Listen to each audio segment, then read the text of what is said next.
انت منشئ محتوى ولا انت على الله حكايتك؟ يا عم هشام اللي انت بتقوله ده، انت جايبنا الفيديو بتاع النهارده ده تهزقنا؟ لا لا لا لا، استنى بس كده معايا، عشان انا اكتشفت ان انا قعدت مده كبيره جدا على اليوتيوب بعمل فيديوهات، بس اكتشفت ان انا بعمل فيها حاجات على الله حكايتي. والمشكله دي زي ما انا كنت بعاني منها زمان، زي ما انا متاكد دلوقتي بنسبه 100% ان انت كمان بتعاني منها، واللي بيعاني كمان منها بالاخص القنوات المبتدئه على اليوتيوب. انا بعمل فيديوهات ومفيش مشاهدات، انا بعمل فيديوهات ومفيش اقتراحات من اليوتيوب، انا بعمل فيديوهات وما بتاخدش مرات ظهور، انا بعمل فيديوهات وما بتظهرش في الصفحه الرئيسيه. كل الكلام ده بيعاني منه منشئ المحتوى، خصوصا منشئ المحتوى الجديد على اليوتيوب. حتى لو انت القناه بتاعتك مش جديده على اليوتيوب، او بمعنى اصح قناه متوسطه، ممكن ان انت تلاقي في فتره من الفترات ان القناه بتاعتك الاقتراحات فيها ميته، المشاهدات فيها ميته، حتى مرات ظهورك ممكن ان هي تكون ميته. طيب كل الكلام ده بسبب ايه؟ هو ده اللي هنعرفه في الفيديو بتاع النهارده، فلازم ان انت تركز معايا كويس جدا عشان تفهم الدنيا فيها ايه. ولو اتبعت اللي انا هقوله لك ومشيت على اللي انا هقوله لك، اتاكد بنسبه 100% هيجي لك مشاهدات، هيجي لك اقتراحات، وبالتالي طبعا في مشاهدات وفي اقتراحات يعني في مرات ظهور كمان عاليه، مما يؤدي الى ظهورك لعدد كبير جدا من الناس وزياده المشاهدات والمشتركين على قناتك لو اقتنعوا بالمحتوى بتاعك. لازم نبقى عارفين ومتأكدين ان اهم عامل من عوامل اقتراح اليوتيوب للفيديوهات بتاعتك وهي متوسط مدة المشاهدة. متوسط مدة المشاهدة لفيديوهاتك دي الحاجة اللي اليوتيوب اللي بيعتمد عليها بشكل اساسي، بجانب حاجات تانية مش هنتكلم عليها في الفيديو ده، ولكن انا بتكلم النهاردة عن متوسط مدة المشاهدة، لان دي الحاجة رقم واحد اللي اليوتيوب بيعتمد عليها في الاقتراحات بتاعة الفيديو بتاعك او الفيديوهات بتاعة قناتك بشكل عام. طيب يعني ايه متوسط مدة المشاهدة؟ متوسط مدة المشاهدة ده هي النسبة المئوية لمتوسط مدة المشاهدة بمقارنة بعدد المشاهدات على قناتك لبقاء المشاهد في الفيديو بتاعك. يعني اليوتيوب بيعمل حسبة كده بمعنى أصح، عشان بس أبسط لك الدنيا وما أعقدش عليك الأمور، بيعمل حسبة على عدد المشاهدات في الفيديو بتاعك، وبيشوف الجمهور اللي شاهد الفيديو بتاعك ده قعد فيه كام دقيقة، فبيطلع لك في الآخر متوسط النسبة المئوية لمقدار المشاهدة أو متوسط مدة المشاهدة بمعنى أصح. وخليني أقول لك على حاجة، إن اليوتيوب بيعشق حاجة اسمها إن أنت تخلي الجمهور بتاعك او الجمهور اللي بيشاهد الفيديو بتاعك اكبر وقت ممكن او اكبر عدد دقائق ممكنه في الفيديو بتاعك. يعني انت الفيديو بتاعك لو نفترض انه 10 دقائق والناس قعدت في الفيديو ده او الجمهور قعد في الفيديو ده 5 دقائق، دي حاجه كويسه جدا بالنسبه لليوتيوب. لو قعد 6 دقائق حاجه برضو كويسه جدا بالنسبه لليوتيوب. لو قعد 7 دقائق 8 دقائق برضو دي حاجه كويسه جدا بالنسبه لليوتيوب. انت كل ما قدرت ان انت تخلي المشاهد قاعد في الفيديو بتاعك اكبر فتره ممكنه من عدد الدقائق بتاعته، مما يؤدي الى اقتراح اليوتيوب للفيديو بتاعك وظهوره لعدد اكبر من الناس، وبالتالي طبعا زياده المشاهدات وزياده مرات الظهور. طيب انا اعرف متوسط مده المشاهده ده عندي فيديوهاتي ازاي؟ يعني اتحكم فيه ازاي واعرف ازاي اذا كان متوسط مده المشاهده عندي على الفيديو كويس ولا مش كويس؟ انت كل اللي عليك اللي انت بتعمله انك بتدخل على احصائيات الفيديو وبتيجي على التفاعل. عندك هنا متوسط مده المشاهده. متوسط مده المشاهده هتلاقي كده جنبه في سهم اخضر، يبقى انت كده ماشي زي الفل مفيش اي مشكله خالص، وهنا اكتر من المعتاد. اذا ان انت لو عندك دلوقتي السهم ده اخضر والفوق كده، يبقى انت كده الفيديو بتاعك زي الفل ومفيش فيه اي مشكله. تعالى كده معايا، لو لقينا هنا كده متوسط مده المشاهده، بص السهم اللي جنبه ده هتلاقي السهم اللي جنبه نزل لتحت، وهنا كده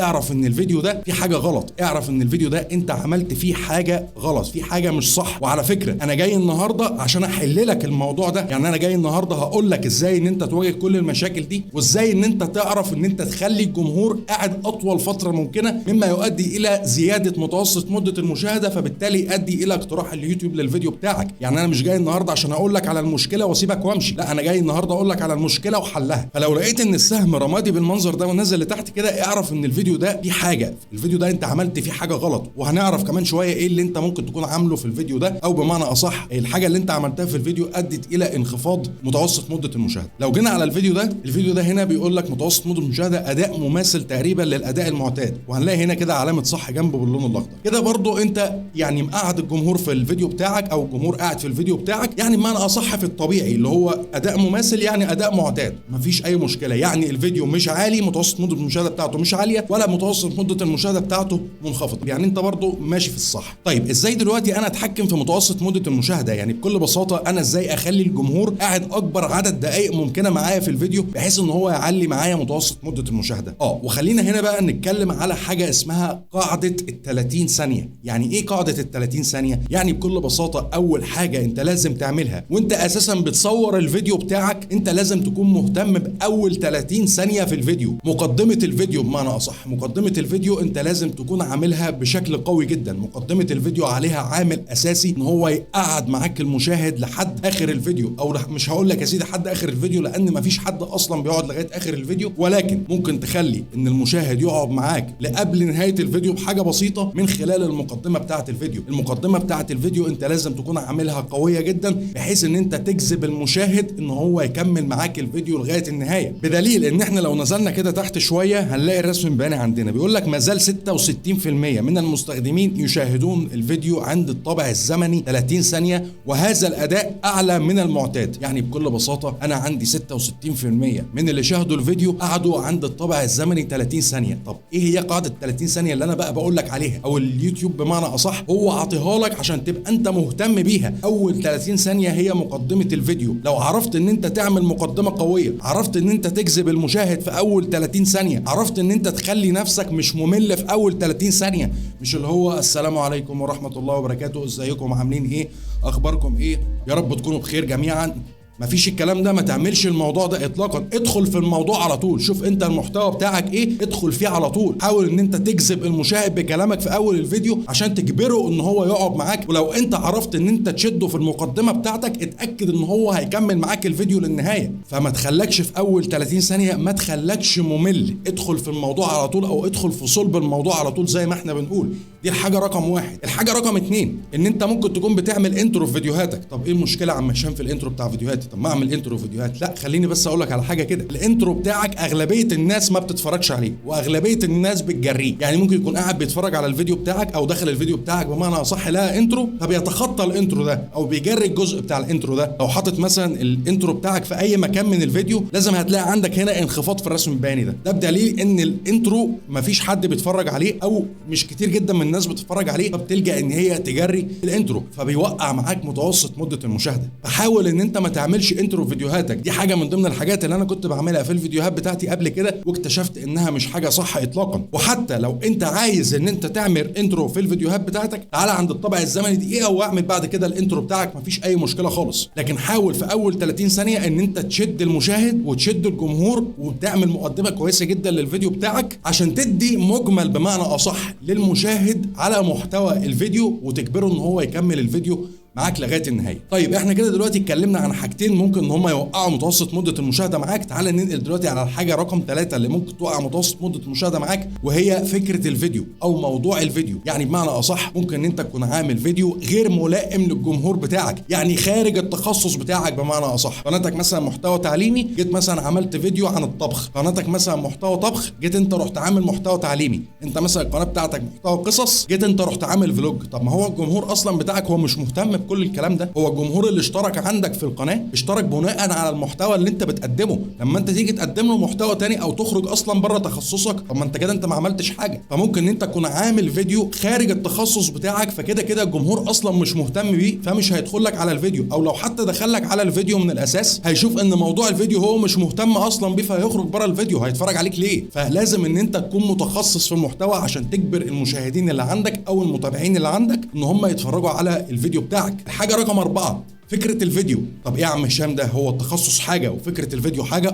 طب ازاي الكلام ده؟ انت ممكن تكون عامل فكرة فيديو مخصصة لعدد او لشريحة معينة من الجمهور بتاعك، مش كل الجمهور بتاعك يكون مهتم بيها، يكون عدد قليل من الجمهور اللي بيتابعك هو بس اللي مهتم بالموضوع بتاع الفيديو او بمعنى اصح مهتم بفكرة الفيديو، لكن مش كل الجمهور اللي بيتابعك مهتم بفكرة الفيديو ده. فبالتالي برضو ان انت لو جيت عملت فكرة فيديو مخصصة لشريحة معينة من الجمهور بتاعك فساعتها برضو ممكن ان هو يؤدي الى انخفاض متوسط مده المشاهده عندك، لان انت بمعنى اصح اتخصصت جوه التخصص، او بمعنى اصح مش هقول لك اتخصصت جوه التخصص، انت استهدفت شريحه معينه او استهدفت فئه معينه من جمهورك بس مش كل الجمهور مهتم بيها. ففكره الفيديو عليها عامل اساسي ان انت تكون مستهدف بيها عدد كبير جدا من الجمهور اللي بيتابعك، عشان برضو اول لما يجي يدخل الفيديو لو لقى ان الفيديو فعلا هو مهتم بيه هيكمل معاك الفيديو وهيعلي معاك متوسط مده المشاهده. الحاجه رقم 5 ان ممكن الفيديو ما يكونش غني بالمعلومات. يعني ايه ما يكونش الفيديو غني بالمعلومات؟ يعني انت مثلا طلعت شرحت حاجه انت ما شرحتش الحاجه دي بالقدر الكافي، او ما عرفتش بمعنى اصح ان انت تفهم الجمهور بتاعك، او بمعنى اصح تفهم المشاهدين بتوعك الحاجه اللي انت طالع بتشرحها دي. انت مثلا القناه بتاعتك قناه طبخ، ما عرفتيش مثلا في الوصفه اللي انت بتعمليها ان انت تعرفي اي مثلا واحده بنت جايه بتتفرج عليكي، او اي واحده ست بتتفرج عليكي، ما عرفتيش ان انت توصلي لها الطريقه بالشكل الصحيح، او توصلي لها الطريقه بالشكل المظبوط، او حاسه بمعنى اصح ان فكره الفيديو مش مرتبه، هي مش عارفه منين يودي على فين. فلازم لما تيجي تعمل فيديو تكون مرتب فيه افكارك، حتى لو هتكتب له سكريبت مفيش اي مشكله تماما، اكتب سكريبت وحاول ان انت مع السكريبت ده حاول ان انت ترتب افكارك، عشان تقدر ان انت لما تيجي تطلع تقدم الفيديو تبقى عارف ان انت هتتكلم في 1 2 3 4 5 عشان تقدر توصل اللي انت بتقوله للمشاهد. فحتى لو المشاهد ما قدرش ان هو يفهم جزء معين انت بتقدمه في الفيديو، او مثلا في دقيقه معينه هو ما قدرش ان هو يستوعبها، هيضطر ان هو يرجع للفيديو مره كمان ويتفرج على الجزء ده من الفيديو. حاول ان انت في الفيديو بتاعك تكون مرتب، تكون منظم افكارك، منظم معلوماتك، منظم السكريبت بتاعك، تبقى عارف النقاط اللي انت هتتكلم فيها في الفيديو، تبقى عارف انت هتقول ايه في الفيديو، وتحاول ان انت تبسط المعلومه او تبسط الطريقه اللي انت طالع بتشرحها للمشاهد. ما تحاولش ان انت تكلكع الدنيا، وما تحاولش ان انت تعقد الامور، حاول ان انت تخليك بسيط وتبسط الدنيا على اللي بيتفرج عليك، لان هو لو لقى ان الفيديو سهل وعارف ان هو يستوعبه وعارف ان هو يفهمه، غصب عنه لازم هيكمل الفيديو معاك لغايه النهايه، مما يؤدي الى ارتفاع متوسط مده المشاهده. الحاجه رقم 6 اللي ممكن برضه ان هي تؤدي الى انخفاض متوسط مده المشاهده عندك، وهي الصوت بتاع الفيديو.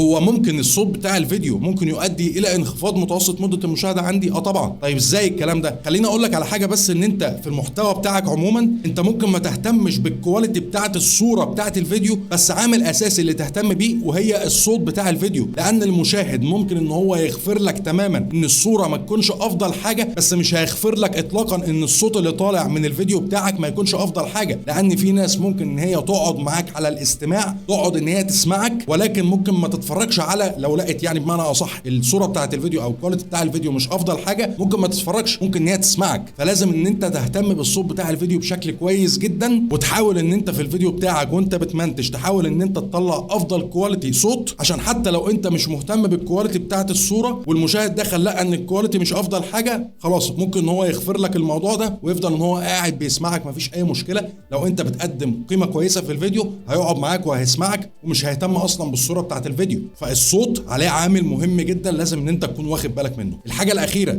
اللي انا عايزك ان انت برضو تهتم بيها، ودي هتعلي معاك متوسط مده المشاهده بشكل كبير جدا، وهي الربط بين دقائق الفيديو. يعني ايه الربط بين دقائق الفيديو؟ يعني انت تحاول ان انت تربط بين الدقيقه الاولى والدقيقه الثانيه والدقيقه الثالثه والدقيقه الرابعه والدقيقه الخامسه وهكذا، بمعنى اصح انك تحسس المشاهد ان انت بتسرد عليه قصه، ان انت بتطرح عليه قصه، ان انت بتسمعه قصه، ان الدقيقه الاولى مرتبطه بالدقيقه الثانيه مرتبطه بالدقيقه الثالثه، مفيش دقيقه منهم بمعنى اصح او مفيش جزء من الفيديو هيهرب او هيقع في النص، لا هي الدقيقه الاولى مكمله الدقيقه الثانيه مكمله الدقيقه الثالثه، وكل الفيديو مرتبط ببعضه. فاصبح كده ان انت لو عملت حلقه الربط ما بين دقائق الفيديو، هو كده كده المشاهد هيكمل الفيديو لغايه النهايه، لانه هو هيبقى قاعد بيسمع وعارف ان في معلومه انت هتقولها كمان شويه فهيقعد ان هو يسمعك، او عارف ان في طريقه انت هتقولها كمان شويه هيقعد ان هو يسمعك. الاثاره والتشويق بمعنى صح، كل دقيقه بتكمل بعضها، كل دقيقه فيها معلومه، كل دقيقه يبقى المشاهد متوقع ان انت هتقول حاجه في الدقيقه اللي وراها، يدخل على الدقيقه اللي وراها يعرف ان في حاجه انت هتقولها برضو مهمه في الدقيقه اللي وراها،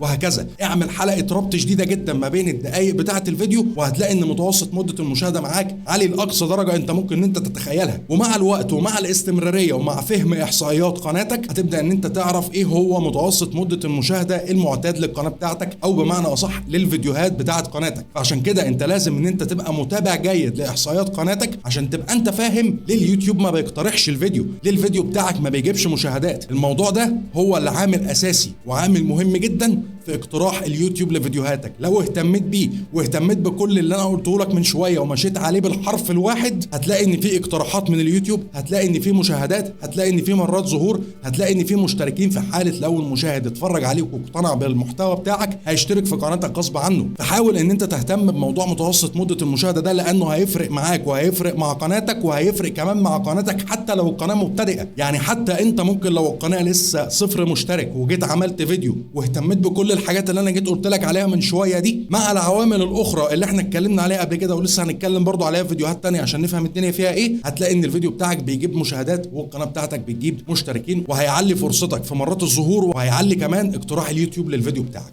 هو ده كان الفيديو بتاع النهارده. حاول لو سمحت بقدر الامكان ان انت تمشي على كل النصايح اللي انا قلتها لك، حاول ان انت تجربها. ممكن ان انت ما تحسش بيها على المدى القريب، ولكن اؤكد لك بنسبه 100% ان انت هتحس بيها على المدى البعيد لو ما حسيتهاش على المدى القريب. عندك بقى استفسار، عندك اي سؤال، اكتب لي تحت في الكومنتات وهرد عليك. لايك وشير وسبسكرايبك، واي لينك التواصل الاجتماعي الخاص بيا للتواصل معايا هتلاقوه تحت في الديسكربشن.